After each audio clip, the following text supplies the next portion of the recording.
Islam Karimov rose to power in 1991, winning an overwhelming but questionable victory in the first presidential election following independence from what was the Soviet Union. He never let that power go. For 25 years, he ruled more than 31 million Uzbeks with an iron fist, using brutal tactics to clamp down on even the whisper of dissent. It left no room for opposition voices, and the government has been repeatedly criticised for human rights abuses, religious repression and censorship. The United Nations describes the use of torture in Uzbekistan as systematic. A former British ambassador to Uzbekistan accused Karimov's security forces of executing 2 dissidents by boiling them to death. Reporters Without Borders said Karimov frequently broke his own records for repression and paranoia. In a country where information is tightly controlled, it's difficult to know exactly what happened under Karimov's rule. Information is not available to ordinary men. Everything you hear is subjective. No one knows what is true and what's not. The strong always judge the weak.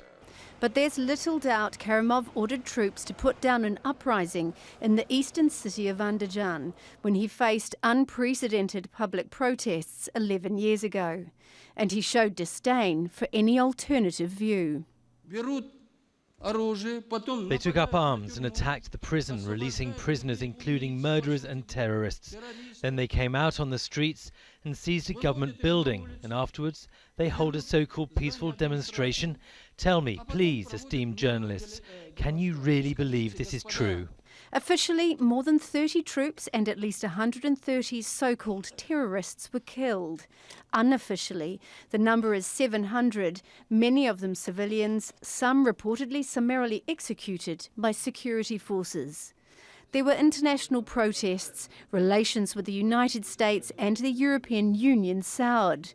But it didn't last. 6 years later, the head of the EU Commission shook hands with the Uzbek leader, to the outrage of rights groups. It's difficult to conceive of a more ruthless leader around the world than Mr. Karimov.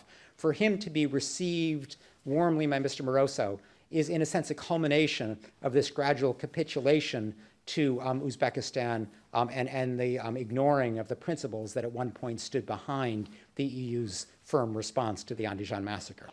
Karimov's replacement is unclear.